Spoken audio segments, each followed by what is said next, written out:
Olá, bom dia, a paz do Senhor Jesus Cristo. Eu sou Eduardo Guimarães, quero convidar você a participar dos cultos lives, realizado por mim, nos horários de 6 às 8 horas da manhã, em alguns dias da semana, e também de 18 a 20 horas, certo? São temas muito interessantes para a nossa atualidade, tendo em vista que Deus ele quer desenvolver com você e comigo uma relação de amizade. Relação essa em que ele primeiramente, mediante as leis, no antigo pacto, ele estabeleceu você como propriedade dele, onde ele diz no capítulo 19 de Êxodo, versículos 5 e 6. Agora, pois, se diligentemente ouvides a minha voz e guardares o meu conserto, então sereis minha propriedade particular dentre todos os povos, porque toda a terra é minha. E vós sereis um reino, e vós me sereis um reino sacerdotal e um povo santo. Essas são as palavras que farás aos filhos de Israel. Isso é Deus falando com Moisés, não é isso? Então, assim, nas leis, nos profetas, nessa relação que Deus desenvolveu com o homem, ele levou você ter aquela condição de ser assumido por ele uma vez que você viesse ouvir a palavra dele, guardar os estatutos e diligentemente se atentar à voz dele, por fatores diversos, dentre eles a necessidade de você se prover de uma razão que viesse fazer você reconhecer-se em Deus e fazer menção do seu relacionamento diante de Deus, para que, amém, Deus abençoe, Rafa, para que você viesse também ter diante de Deus uma comunhão presente, não só refletir Deus para aquela geração, mas também estar sob a cobertura espiritual dele, porque a lei foi uma forma de Deus fazer com que a palavra e os profetas vigorassem sobre a ação dele na vida daqueles que creem, daqueles que ele chamou para exercer o ofício até o ministério de João Batista, e foi o ministério onde vigorou a lei e os profetas. De lá para cá, Jesus Cristo diz: todos forcejam, e nós vivemos a graça como herdeiros de Deus em Cristo. Não é isso? Por isso, no capítulo 1 de João, João já começa a dizer logo, ele veio para que os seus e os seus não receberam. Portanto, todo aquele que o recebeu deu direito a ser chamado filho de Deus, os quais não nasceram segundo a vontade da carne, nem segundo a vontade do sangue, nem segundo a vontade do homem, ou do varão, mas da vontade de Deus. Amém? Então, ou seja, a lei, ela reflete que Deus tomou a humanidade como propriedade dele. Quando escolheu-lhe Moisés, anteriormente também teve outros relacionamentos relativo a ministérios anteriores, mas especificamente aquele em que Deus veio santificar o povo e estabelecer as leis para gerar Cristo em nós mediante um jugo em que, no final dessa lei, que eu falo em Hebreus, pelo que dizem em Hebreus, a final da lei é Cristo, ou seja, até que Cristo venha ser sorvido pela lei. É isso por quê? Porque Cristo não errou. Cristo já estava com Deus mesmo antes do mundo existir, todas as coisas foram feitas por intermédio dele. Porém, o homem não tinha formado em si um caráter divino, porque não tinha razão, ele era espírito vivente, alma vivente. E como alma vivente, ele tinha aquela relação de espírito, alma e corpo em que ele não tinha razão para se definir diante de Deus ou alinhar o juízo dele com Deus. Isso? Então, assim, Deus tomou ele como propriedade mediante as leis.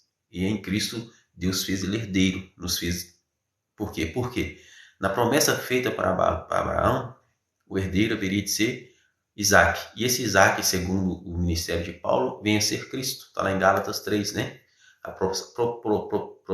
posteridade, a qual vier herdar o reino, é o próprio Filho de Deus, Cristo manifestado, sem a influência diretamente do homem. E ele fez mediante a graça que viemos ser herdeiro com ele. Herdeiro de Cristo e co-herdeiro de Deus, não é isso? Ou seja, herdeiro de Deus, co-herdeiro com Cristo.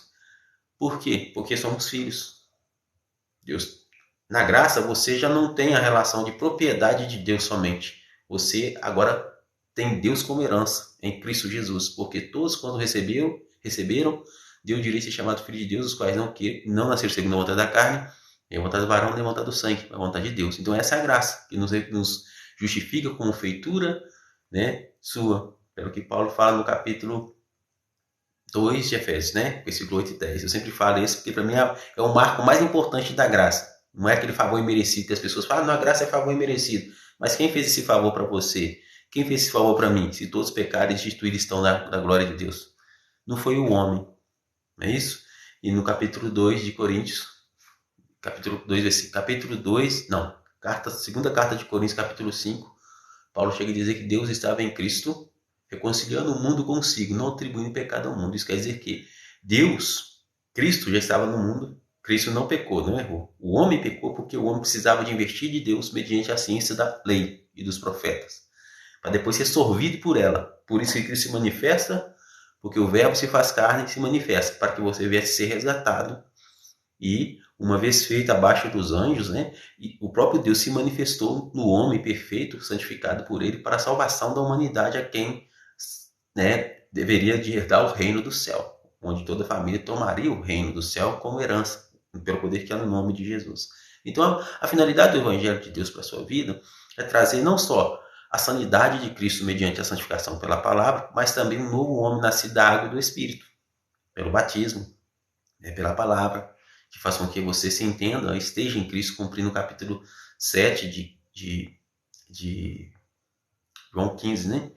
Se estiveres em mim e as minhas palavras estiverem em vós, pedirei tudo e será feito. Ou seja, quando você está em Cristo, você está na graça. E se a palavra está em você, você está refletindo tudo aquilo que o homem no passado não refletiu quando ele pecou.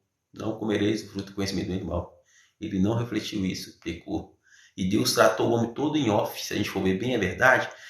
Da mesma forma que Deus tratava com o povo de Israel, e em razão do que o universo agir pela fé, ele tratava também com seus semelhantes. A gente vai ver lá, quando Deus pede a Abraão para poder oferecer seu filho Isaac, a Bíblia fala assim, não negou Deus a Abraão seu filho Isaac, né? E isso fez com que Deus fizesse um pacto com ele.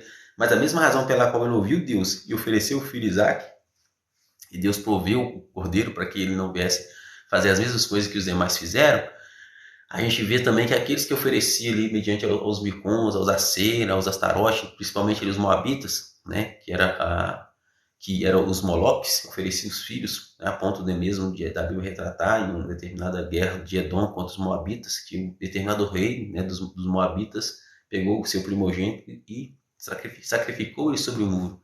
Então ele tinha esse costume de oferecer os filhos.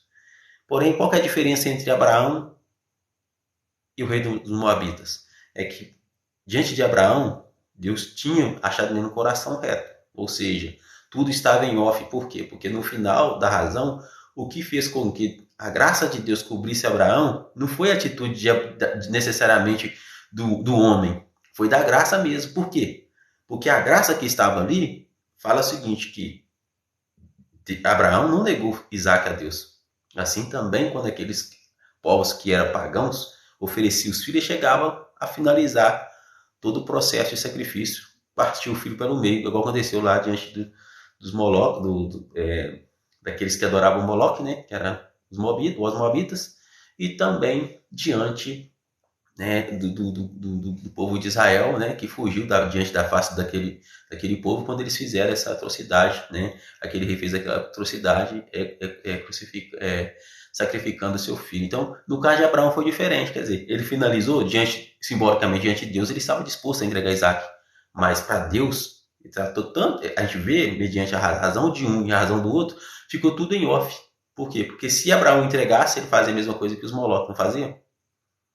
Porém, a relação de Deus com o homem está primeiramente dentro do coração, porque o Pai é o Filho, o Espírito Santo, certo? Ou seja, João Apóstolo chega a dizer o seguinte, ó, ninguém conhece o Pai senão o Filho. Né? Jesus fala, ninguém conhece o Pai senão o Filho. Ninguém conhece o Filho senão o Pai, é quem o Filho quiser revelar. Está lá no capítulo 11 de Mateus. E João, na primeira carta dele, carta de João, apóstolo, ele fala assim, também nega o Filho. Aquele que nega o Filho também nega o Pai. Ou seja, só aquele que nega o Pai e nega o Filho, senão o anticristo. Ou seja, aquele que contrário à vontade de Deus, esse é o próprio anticristo. Não é isso? Ou seja, em resumo das coisas, podemos dizer o seguinte, o Pai tem o juízo sobre a criação, que é o Filho. E o Espírito Santo é o ser entre o Pai e o Filho, que torna intrínseco a personalidade do Pai e do Filho pela pessoa do Espírito Santo. Ou seja, os três são uma só pessoa, é uma só pessoa, porém com personalidades distintas na razão de atuar sobre a própria governo do mundo e da matéria. Não é isso?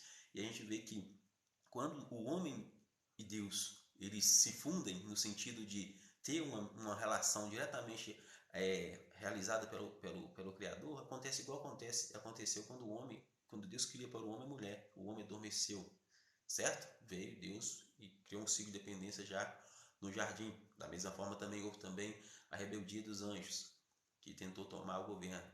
E depois, quando acontece de Deus chamar Abraão e não negar o filho, e antes mesmo dele circuncidar o filho, quando ele circuncida e oferece aquele sacrifício, vem o sonho sobre Abraão. Ou seja, sempre tem aquele mundo espiritual que o homem não conhece, que de alguma forma pode estar servindo de obstáculo. Porém, a Bíblia fala, vem um sono pesado sobre Abraão. E Abraão, né, no momento em que ele oferece o sacrifício, que é o mesmo ritual que a gente vai ver que acontece lá no Jardim do Éden, quando o homem nomeia todos os animais e chega no final da tarde, o sono vem sobre ele e Deus cria a mulher. Né? Eu costumo dizer, eu não sei qual a extensão que teve esse sexto dia, mas sabe-se que no sétimo dia Deus descansou, e se o homem descansou por ocasião do sétimo dia, a mulher não foi criada no sexto dia, porque foi depois que ele acordou que ele viu a mulher do lado dele.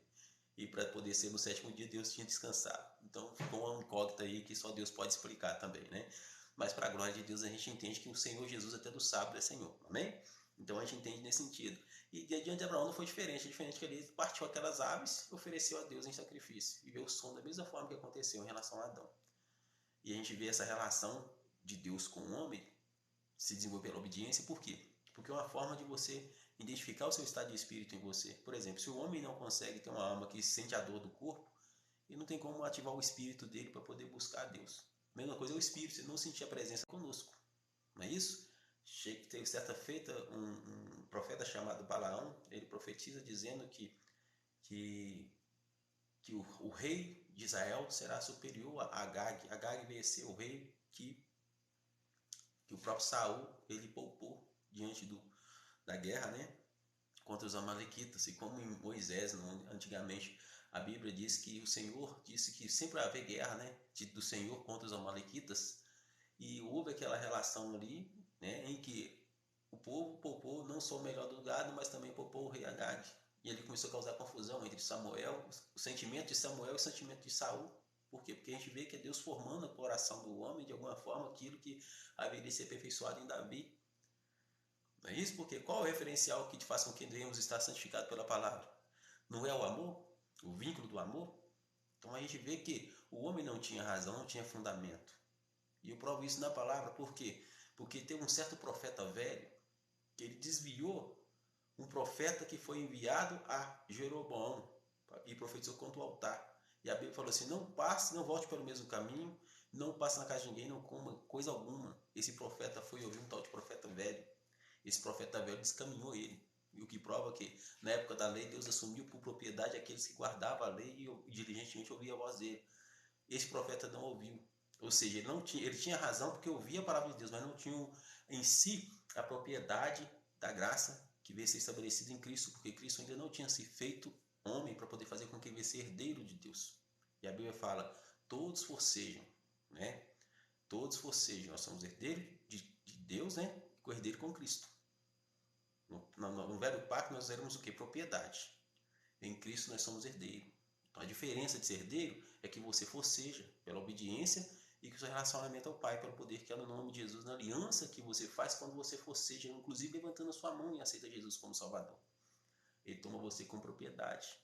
E com certeza, eu estou falando isso porque eu não tenho interesse de pregar Jesus para você e dizer assim, simplesmente vai contar a história da mulher que teve o fluxo de sangue, do rapaz, do homem que foi curado, né, de paralisia, devido a ficar 38 anos perto do tanque de Betesda, do coxo que foi restituído, né, os seus artérios, do cego que foi restituída a visão, assim como o filho da viúva de Naim. Se você não fosse a pessoa que vivesse esse milagre, eu não estaria me pregando um Jesus de verdade. Um Jesus que de alguma forma vai operar um milagre na sua vida. Porque qual que seria a finalidade disso? Encher linguiça? Né? Vamos dizer assim, no jargão. Boa noite. Boa noite, Maxicano. Deus abençoe. Buenos dias. Buenos dias, buenos dias, buenas noites. É, é bom dia. Amém? Deus abençoe. E o que acontece? Então a gente vê que é mexicano. Verdade, mexicano. Deus abençoe, mexicano. Então o que acontece? A gente vê que a relação que Deus quer que a gente desenvolva com Ele não estabelece sem você, não. Você não é feito em imagem e semelhança de Deus? Mas para você se prover dessa imagem, dessa semelhança, tem que ter o quê? O espírito de cooperação. Você tem que se preocupar com você mesmo. Você tem que ter aquele ato de misericórdia, entender as suas condições, se aliançar com Deus, amar a Deus sobre todas as coisas, com todo o seu coração, com toda a sua força, e de forma semelhante ao seu próximo. Se isso não acontecer, vai acontecer igual o profeta velho. Sabe o que acontece com o profeta velho? Ele profetiza, né, contra o altar de Jeroboão.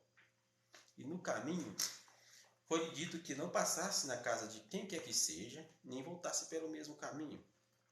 Eu vou buscar aqui em Reis que mostra melhor isso. Isso quer dizer que o homem, na época das leis dos profetas, ele simplesmente agia pela palavra de Deus diretamente, porque não tinha, por exemplo, todo o conteúdo das Sagradas Escrituras ainda formado, exceto os 10 mandamentos que foram, né, escritos pelo dedo de Deus e passados a Moisés, que eram lidos ali sempre que havia o sacrifício da manhã, o sacrifício da tarde, né, até chegar ali o sacrifício da noite, né, que é onde o sacerdócio, né, finalizava o trabalho do dia. Mas aí a gente vê que Deus encontrou em Davi um coração justo, justamente porque ele já tinha não só guardava os estatutos e a palavra, mas ouvia a voz de Deus, exceto quando ele pecou contra Urias. Não é isso? E depois, mesmo depois de gerar o filho dele, que é Salomão veio pecar diante ali daquelas mulheres que fez ele se corromper, e representavam justamente diante de Israel, às vezes pessoas com a mesma de origem etimológica, étnica, mas que representavam pessoas que ainda estavam sob o jugo, né, de Satanás, pessoas que estavam ali ligadas ali a deusa dos Sidônios, né, dos Milcons, as Astarotes, as Aceras, né, e os Moloques. E para poder Deus alinhar esse relacionamento de novo com o reino dele, ele precisava de falar com o homem, certo? Mas aí ele já tinha estabelecido a lei e os profetas. E a Bíblia fala que no decorrer do tempo, né, depois de vários reinados, Deus começou a trabalhar essa santificação na vida do homem, enviando também os profetas, assim como a lei do profeta Samuel teve lá o profeta Elias, o profeta Eliseu, não é isso? E os reis também foram levantados justamente para poder estar santificando o homem diante daquilo que seria o problema interno e os problemas externos. Porém, a gente vê Deus trabalhar de forma assim, íntegra no interior de cada ser humano, de cada governo, de cada reino. E é isso que Ele quer que você entenda hoje. Que para você ser herdeiro de Deus, você tem que santificar. E para santificar diante de Deus, você tem que compreender a palavra, entender a palavra. Né? João 17, versículo 17, eu gosto sempre de falar essa mensagem. Jesus falando: Pai, santificai-os na verdade, a tua palavra é a verdade. Então, a palavra de Deus é que santifica o homem. Mas para que ele venha ter o que? Cristo como herança, quando ele se converte, desce as águas batismais, né, e nasce uma nova criatura. Essa nova criatura não é para o deleite do homem, né, porque muitas das vezes, quando a gente se deixa levar, ou deixa as pessoas definir quem é Deus para a gente, para favorecer vínculos em que ela quer ter primado sobre a verdade da palavra, ela começa a tirar Deus do foco e se colocar no foco, no lugar de Deus. E o reino do céu não pode ser visto com a aparência exterior, está dentro de cada um de nós, então ele tem que ser desenvolvido de forma offline, ou seja, Deus é que conhece você. Por isso que Jesus fala no capítulo 17 de João, versículo 20 e 24, ó, os fariseus perguntando como poderiam entrar no reino do céu. Jesus vira para ele e fala assim: o reino do céu não pode ser com a aparência exterior, está dentro de vós. Não pode dizer ele aqui nem ali, se disser, não vai nem o cigarro, porque será como o relâmpago que sai no oriente e se mostra no ocidente. Assim será o filho do homem em seu dia. Então muitas vezes as pessoas querem configurar Deus conforme uma lei que não estabelece o juízo verdadeiro de Deus para a vida dele, além de banalizar o próprio juízo, a fé, constituindo Deus conforme a aparência de homens pecadores que de alguma forma vão prevaricar, vão estar expostos às mesmas limitações e vão usar dessas limitações para poder provocar o seu semelhante, porque um pecador errado e contumaz, ele não vai se arrepender. É isso? Por isso que o próprio Jesus ele já precaveu os discípulos aqui, ó, eis que vos envio como ovelha no meio dos lobos. É isso? Sede prudente como as pombas, né? Ó, como a serpente, né? E simples como as pombas. Não vá, né, ao principal do povo e nem passa por Jerusalém, mas vai às ovelhas perdidas. As ovelhas perdidas é aquela que de alguma forma está igual o profeta novo lá diante do profeta velho. Deus manda para ele, ele ouve a palavra de Deus, mas a semente, a semeadura da semente depende muito de que tipo de terra é o coração dele. Se o coração dele for pedra, dá de penetrar a raiz. Se for espinho, ela vai ser sufocada. Se estiver na dúvida, estiver na beira do caminho, ela também não vai gerar dentro do terreno próprio. Não é isso? Agora, se for uma boa terra, aí ela vai gerar e vai dar bons frutos. E eu quero que você seja uma terra que dê bons frutos. Que seja uma boa terra onde o próprio Deus tem um juízo certo sobre a semeadura da palavra e sobre o crescimento do reino na sua vida. Amém? Louvado seja o nome do Senhor. Então, eu só estou buscando a mensagem aqui que eu comentei anteriormente a respeito justamente do profeta, né? Do profeta velho, para poder mostrar que a relação de Deus com o homem depende dele guardar a palavra e desenvolver uma razão que define esse caráter de espírito nele como base. Por isso Jesus fala, ó, o rei do céu é semelhante ao homem que edificou a sua casa sobre a rocha. E vindo contra a tempestade, deu contra aquela casa. A casa não caiu porque estava sobre a rocha. Então a rocha tem que estar em nós, no coração, como pedras vivas. Não é aquela rocha que impede a semente de Deus crescer, mas aquele estado de espírito formado, que sabe onde estamos posicionados, é só Deus que te tira. Que Deus colocou, é só Ele que te tira. Autoridade sua, onde você é autoridade, o seu semelhante é sujeito. Onde ele é autoridade, você é sujeito, mas não sujeito no sentido em que você não deva respeitar princípios, né? E nem deixar de desenvolver um bom relacionamento com ele. Não aceitar mídias arbitrárias com caráteres duvidosos, que acontece muitas das vezes hoje, e é isso. As pessoas tomam partido na graça de Deus ou na palavra, né? E que é usar da liberdade espiritual, né? Da liberdade cristã como capa para poder estabelecer o pecado, estabelecer a morte, banalizar o juízo, porque todo mundo peca, então se todo mundo peca, então ele passa a ser ministro do pecado, porque para ele é mais fácil ancorar em você uma limitação e justificar a fé dele, né? Como diz o ditado, eles falam fora, enrolando o rabinho e sentando em cima e apontando seu erro, do que pegar e assumir que ele também é pecador. É como eu costumo dizer, se quaisquer ser humano ou autoridade pudesse rastrear a vida particular de cada um no dia a dia e pudesse acusar quem quer que seja do que for, não faria com que ele estivesse certo dentro do juízo dele, porque o outro que está sendo velado por ele não está vendo ele lá. E o que garante que ele tenha essa santidade toda? Não é? Porque a luz do corpo são os olhos. A Bíblia fala, Jesus falando, capítulo Mateus 6. Se seus olhos são bons, seu corpo todo será luz. Né? Será bom, será luz. Se não for, se os olhos for mal, seu corpo todo será em trevas, né? Se a luz que em ti for trevas, quão grandes serão tais trevas?